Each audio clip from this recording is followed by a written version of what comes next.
What if the face you've been hoping to see again in Bridgerton Season 4 makes a surprise comeback, even without an official invite? What if this season delivers not only the boldest romance in the series, but also introduces a truly formidable villain who might finally raise the stakes? Well, dear gentle viewer, there's plenty to uncover, and you're going to want to hear every detail.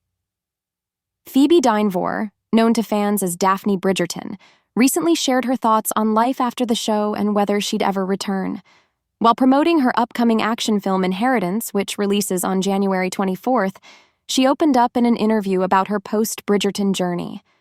Reflecting on her career, Dynevor noted how Bridgerton Season 1 launched right as the world shut down during the COVID-19 pandemic, and how her film Fair Play unfortunately premiered during the 2023 actors' strike.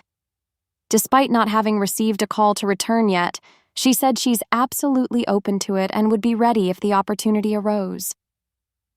Although Daphne doesn't play a major part in the next season according to the books, there's a moment where she shares tea with Sophie and makes a remark about Benedict, which Sophie quickly defends. This interaction could be expanded in the series, giving the writers a perfect excuse to reintroduce Daphne, perhaps even in a more prominent role. Given how Bridgerton often takes creative liberties with the source material, there's a strong possibility we'll see her again in some capacity. Meanwhile, one of the biggest talking points heading into Season 4 is Francesca Bridgerton's storyline. In the Season 3 finale, viewers were introduced to Michaela Sterling, a gender-swapped version of Michael from the novel When He Was Wicked.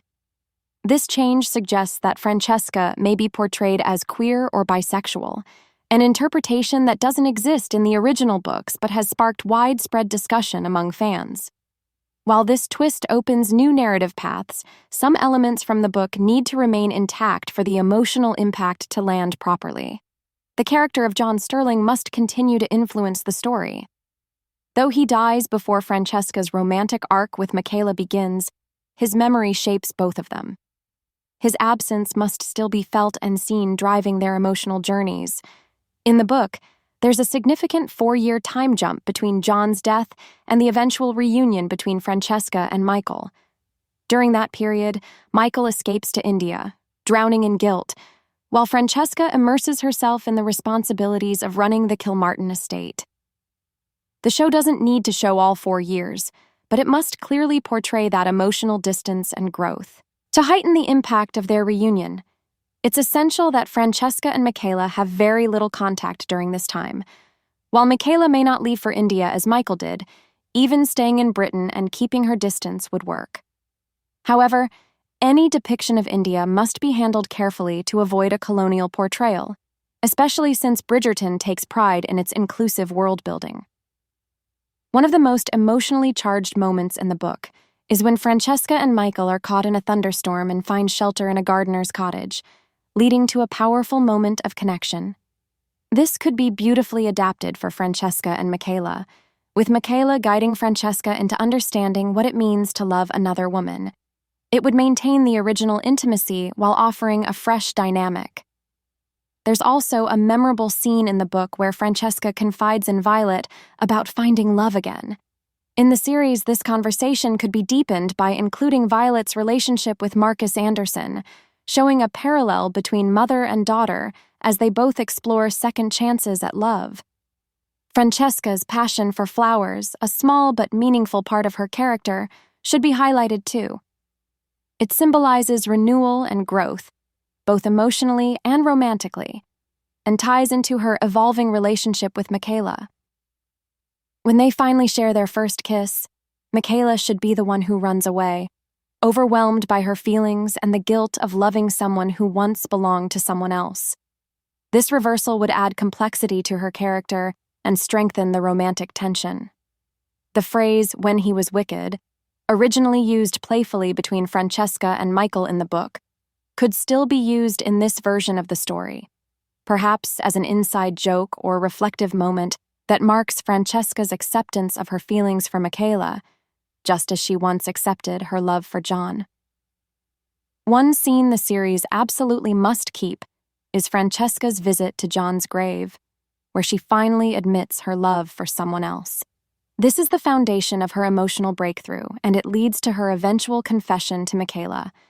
Equally vital is the inclusion of Francesca's fertility struggles, a powerful and relatable part of her journey that deserves sensitive portrayal. The season would be well served by ending with a heartwarming montage of Francesca and Michaela's life together, accompanied by a voiceover from a letter written by John's mother, Janet. This would elegantly tie everything together, honoring Francesca's past while embracing her future. But Season 4 isn't just promising emotional highs, it's also introducing a new villain who might finally live up to the title. Lady Araminta Gunningworth, portrayed by Katie Leung, is entering the story. Known from An Offer from a Gentleman, she's Sophie's cruel stepmother and is already being positioned as a much stronger antagonist than Cressida was in Season 3. In the books, Araminta resents Sophie deeply and goes to great lengths to torment her. When Sophie later finds herself working for the Bridgertons, Araminta's discovery of her location fuels even more drama. This is a sharp contrast to how the show handled Cressida, who in the books is driven by selfish ambition and a desire for wealth. The series, however, reworked her backstory to emphasize pressure from her abusive father and desperation to escape marriage to an old man. This softened her character and made it harder for viewers to fully embrace her as a villain.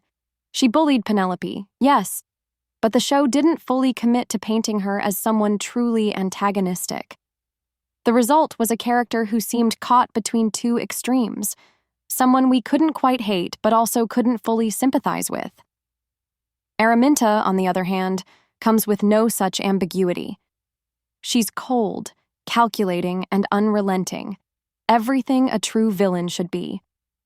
Her presence in Season 4 will no doubt bring a level of threat and tension that was missing before.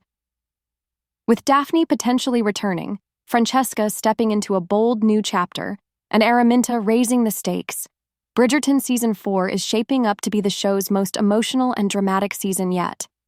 Filming is already underway, and all signs point to a 2026 release. One thing is certain: this chapter of Bridgerton is going to rewrite the rules and maybe even steal the crown as the series' most powerful season to date.